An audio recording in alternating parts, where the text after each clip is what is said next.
Welcome to my channel. This is Tarot and Oracle for the Soul. This week I will be doing a unboxing and first impressions walkthrough of the Gill Tarot by Elizabeth Josephine Gill.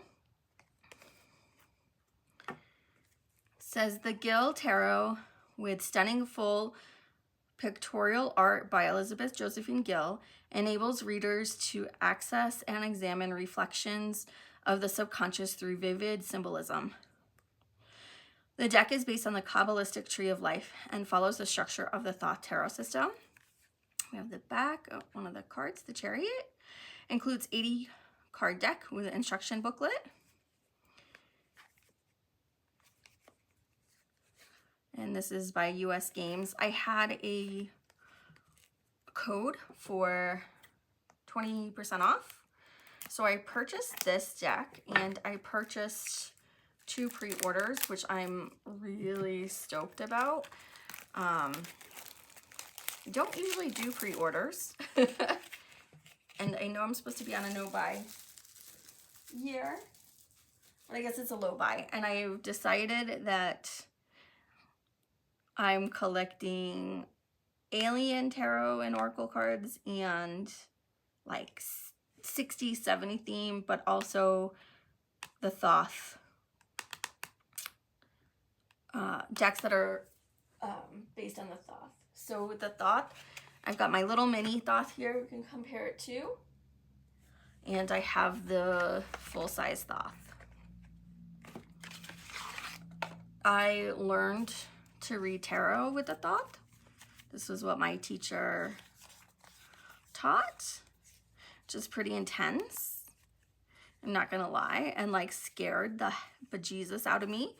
But now I absolutely love the artwork and the symbolism and the depth. The depth of reading using the Thoth is amazing. So I have the mini and the full size.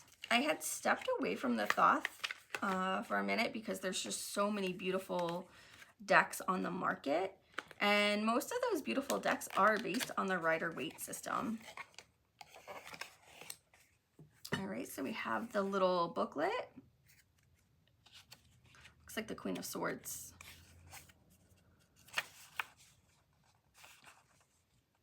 All right, so this was first produced in 1989. The Gill Tarot introduction. The structure of the Gill Tarot.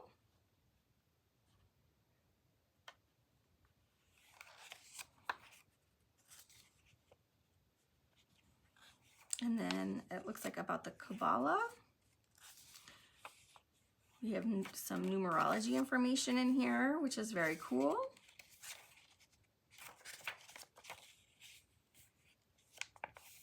And then we go right into the major arcana. A little bit about the card, the symbols, and then the divinatory meaning. So that's not bad.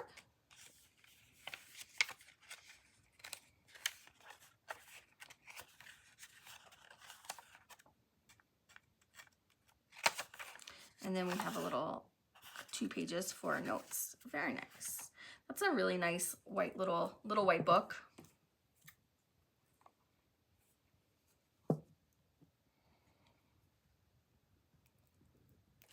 I took like an intro class on the Kabbalah, on the Tree of Life, on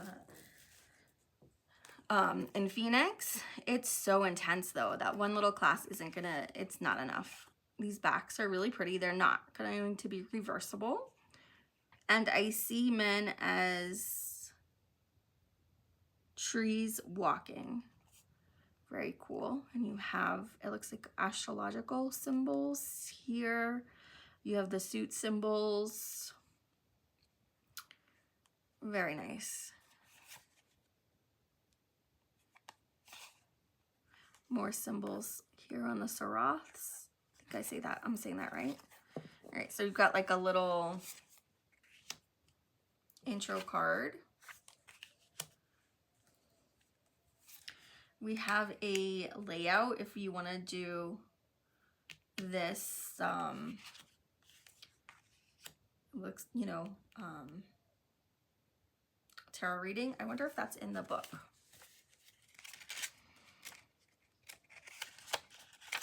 I have the Tarot of the Spirit, and it has a card like this with it as well. I wonder if it's similar. I'm going to have to compare.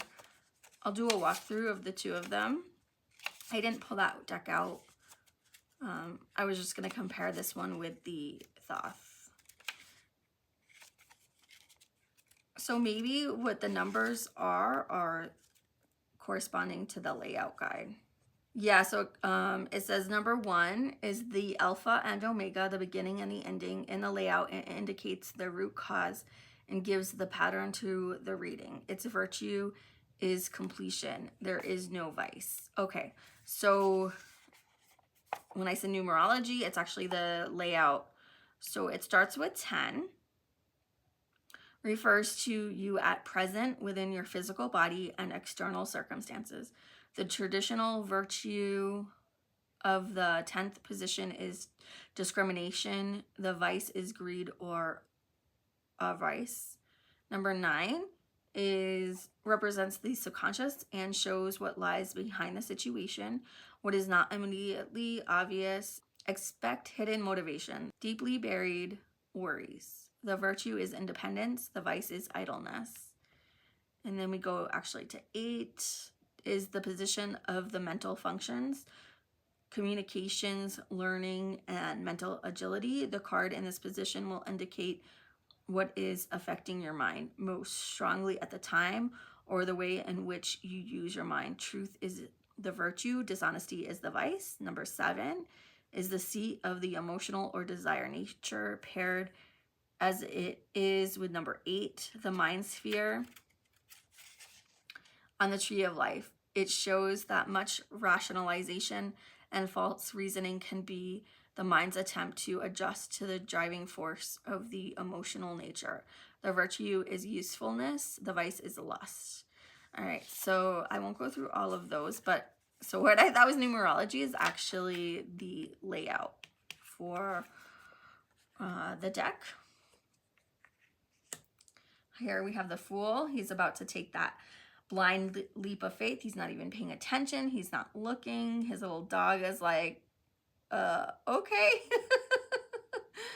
I love the colors. I love the yellows and browns and just how bright and light this deck is. That's why I was interested in it, besides the fact that it's based on the Thoth.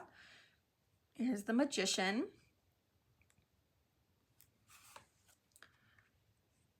The Priestess. Oh, that's a very moody priestess. I kind of like it. She looks like the moon herself. Here we have the Empress. Yeah, I just really like the vibrant colors of this deck. The Emperor.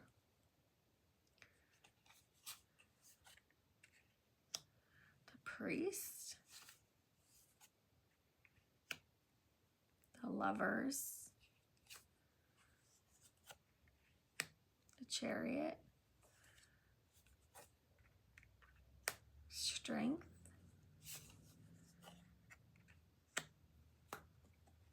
I love the backgrounds, the colors. Wheel of Fortune. Justice. Hanged Man. I have the Spiral Tarot, and I would say that's also based on the Thoth as well. And that is one of my favorite decks to read with as well. That's a pretty scary devil card. It's really dark.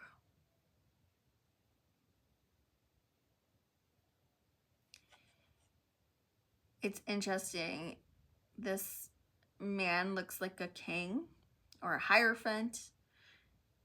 He's some sort of scholar. So it's like, even if too much knowledge, I feel like, or misuse of power, maybe that's what that represents with the gold at his feet.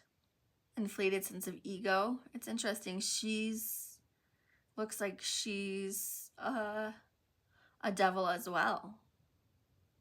Look at her tail. Maybe this is Lilith. Oh, it looks like Lilith. Let's see if it says anything. 15. Oh, look, and I open right to it. It's right in the middle. All right, Devil. Compare this with 6 lovers. This conscious self believes he is all there is.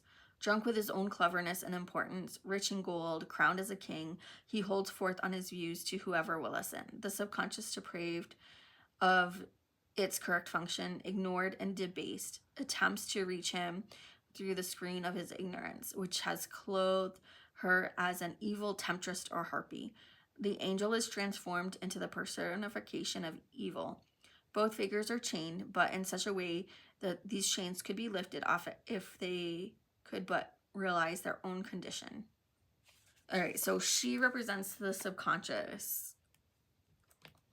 But I don't know, I was getting Lilith vibes. But, you know, as a society, we subconsciously do put, and consciously, and all the ways we subjugate women, and we, as a society, even if a man messes up, we always blame the woman. We don't hold men accountable. In society, it's always, well, what did she do? So this card is like perfect for what's happening, especially right now in society. All the subconscious triggers and fears against the woman coming up to the surface and playing out again like they did during the witch trials, the Salem witch trials, and the burning times before that.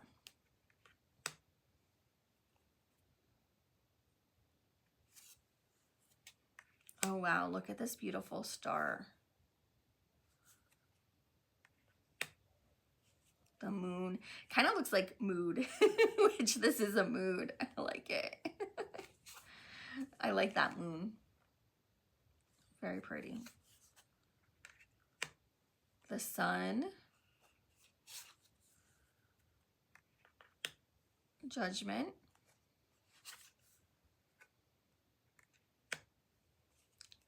The world.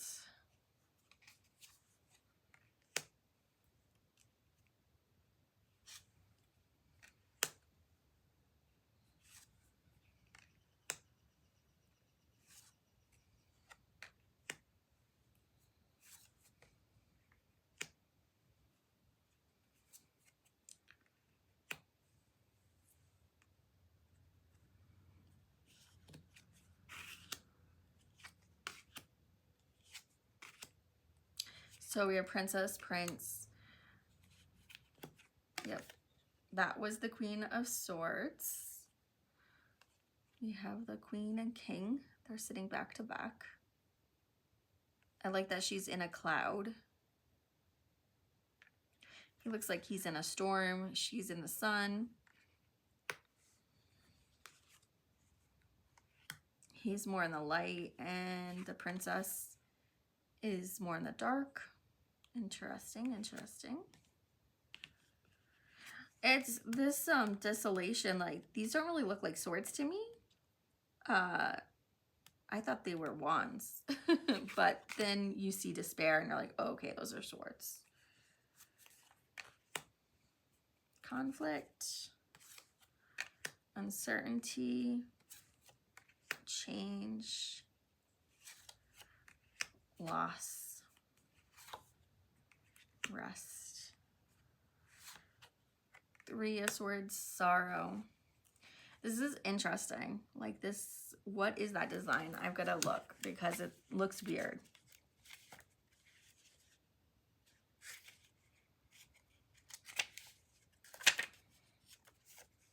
Two swords are like a pair of scissors. A third is like a scythe curved around a kneeling figure. In the silent molding womb of sorrow, change can occur. Okay, so this is a person. It's like the outline of someone kneeling down with their head in their hands. All right, I didn't see that at first, but now that I read that, I see that. Peace. Energy. All right, so now we're in the wands. We have innovation for the king. And they're both fiery. He's got the lion with him.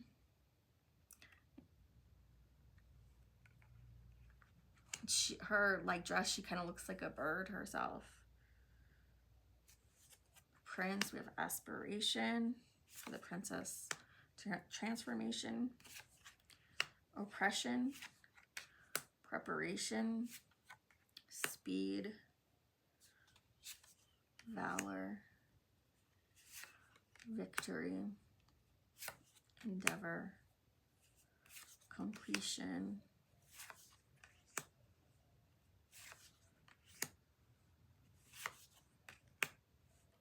Ooh, I like the cups. I really like the cups. Gorgeous. I've got my mermaid bracelet on.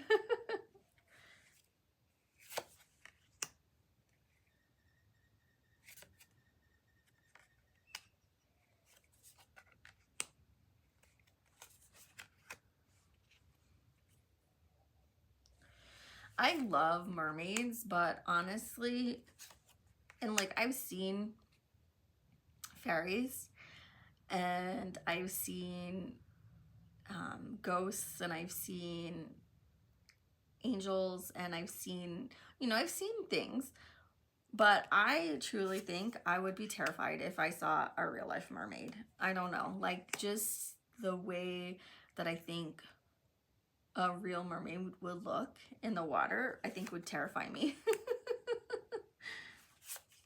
I would be scared. So I definitely don't think I want to see a mermaid in real life.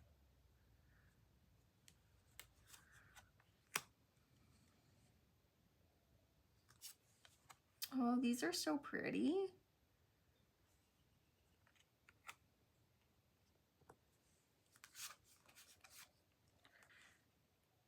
They look like birds of paradise, they're just so pretty.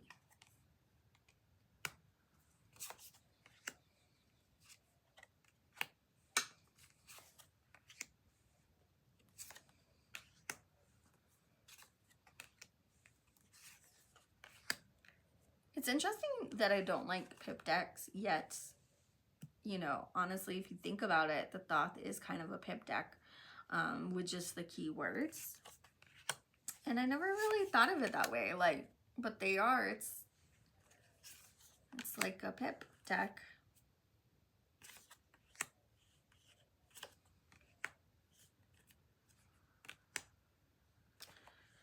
All right, so let's compare the little mini Thoth card size.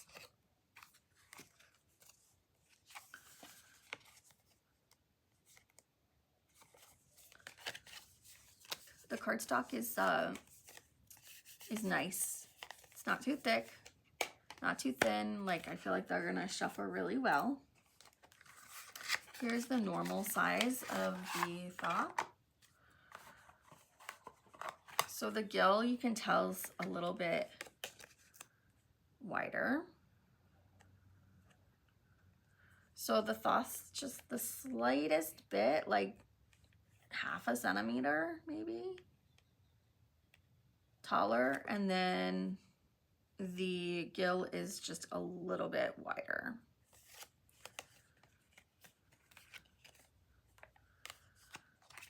All right, so since I have the Fool right here, let's look at the two Fools. So in the Thoth, we have a really colorful Fool as well.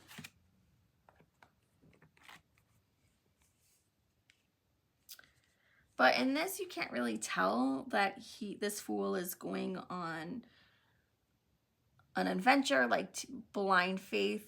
It kind of resembles the World card. And you have, these animals, and you've got the butterfly, the tiger. Looks like there's like flowers here. And you have the astrological symbols. So it's like, okay, we're going to go through the different planets. We're going to go all through these planets. We've got the dove, we have the elements, it's all right here. So it kind of is symbolic, but this is more, I guess, what I would think of as like the Rider-Waite-Smith Fool, where it's a young person starting on a journey. I'm gonna look for the Seven of Cups because this is another one that I like this card in the Thoth. So the Gill, it does change the Thoth meanings because the Seven of Cups in the Thoth is debauchery, where the Seven of Cups in the Gill is imagination. And I really like that. I like the imagination. I like this cute little water dragon is what I'm going to assume it is, or this elemental dragon protects the waterways, because you know there's dragons that protect the waters, there's dragons that protect the air, there's dragons that protect the earth.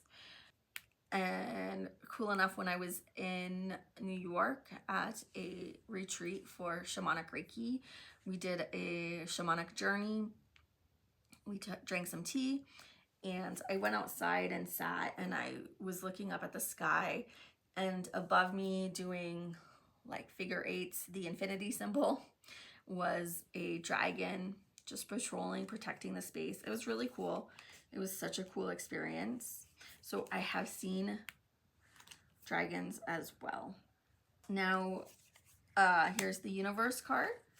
So you can see how the universe and the Fool, you know, have similar elements. Let's look at the universe in this deck.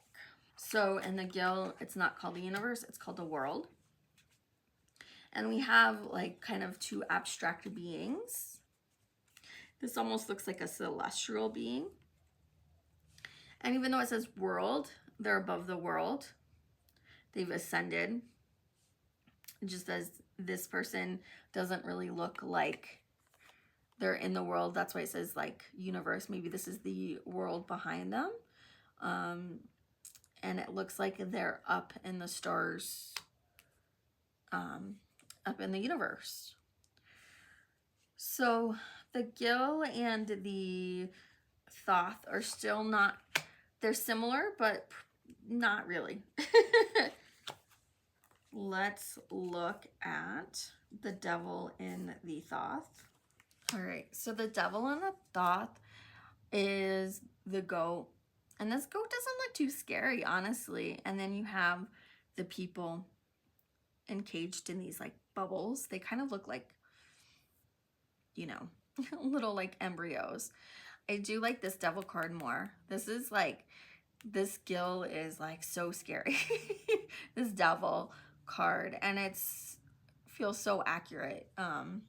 You know, somebody who's just so entrenched in their ego and projecting their subconscious fears and hatred and anger onto what was once their lover now becomes their demon.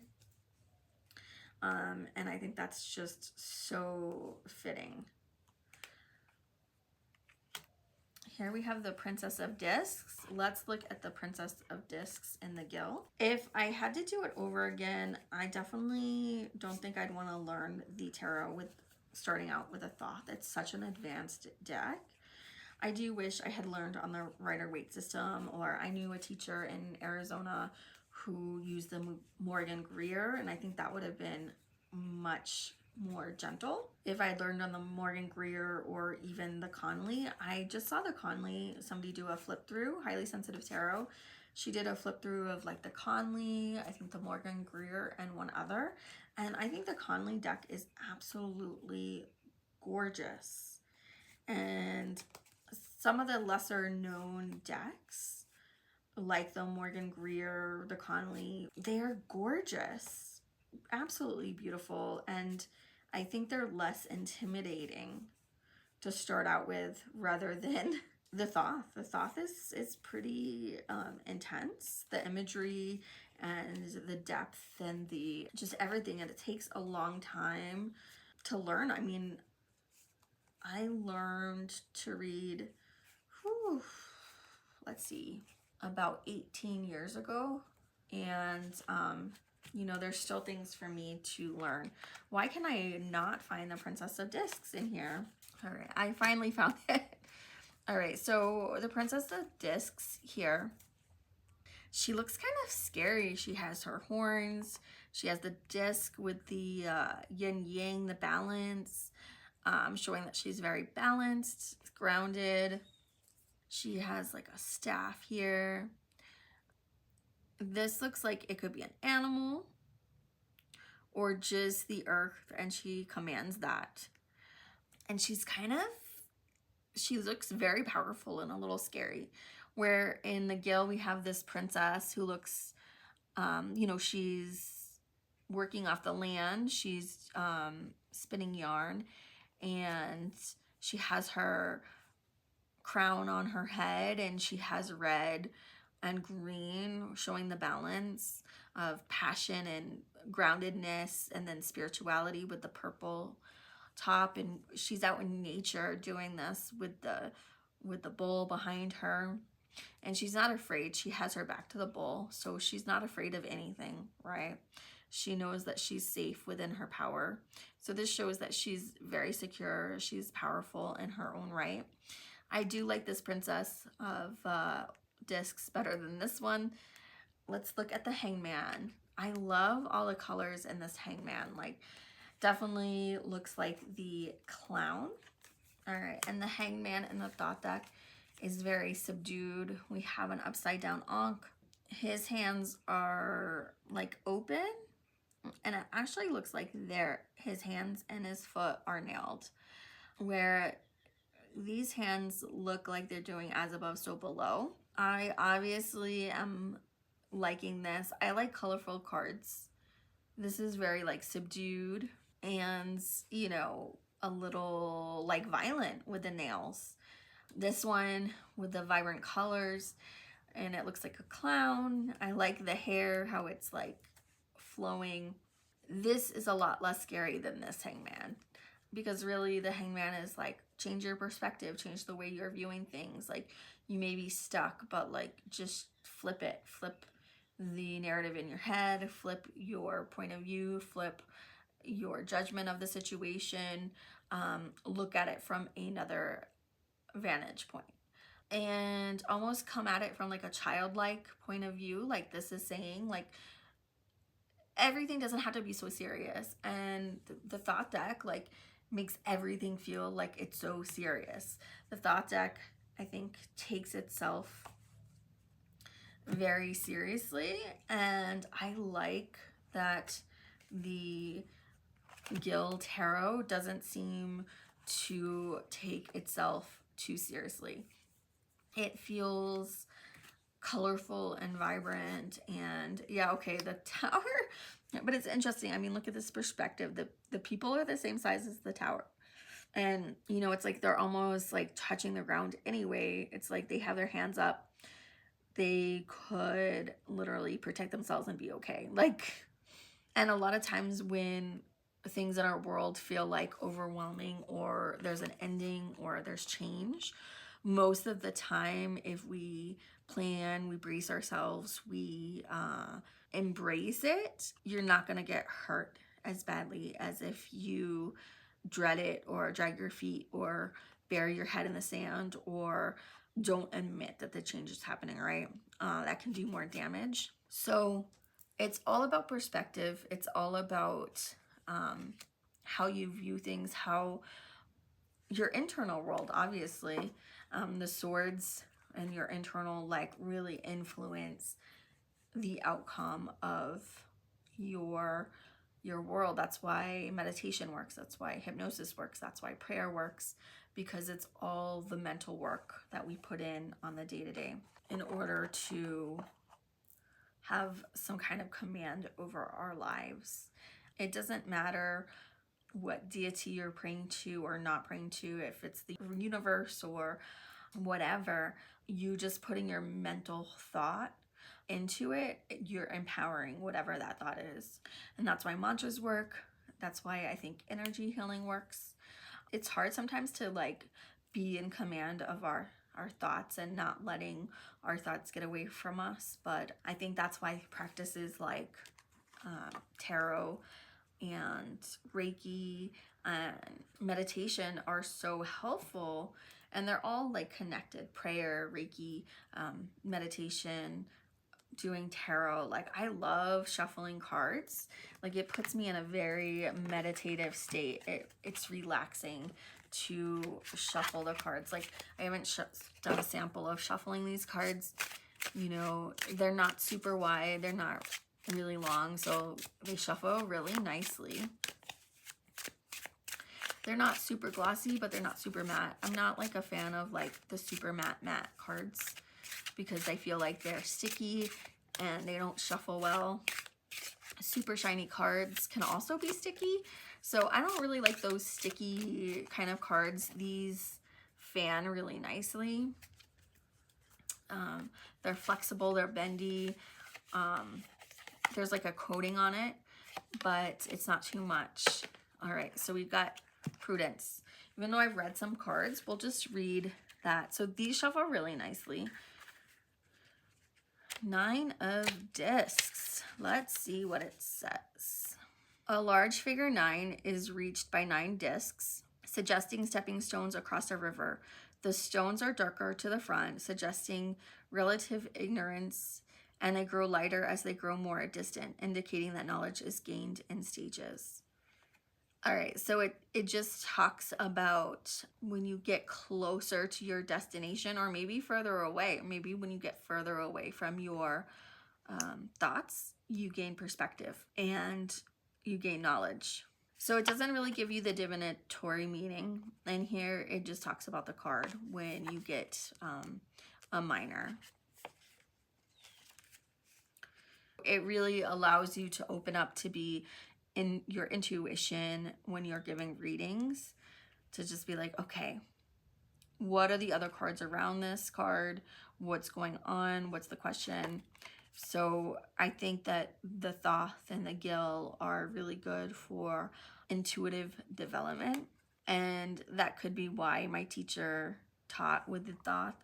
But I think she just taught with the Thoth. That's a tongue twister, because I mean, that was her path. She, I think, was maybe part of the OTO or something. I don't know. She was not very forthcoming with who she was and what she was about. So I don't know. I don't want to presume to know, but all I know is that I was supposed to be learning Reiki from her, and instead she ended up teaching my friend and I tarot, and I was like, what does tarot have to do with Reiki?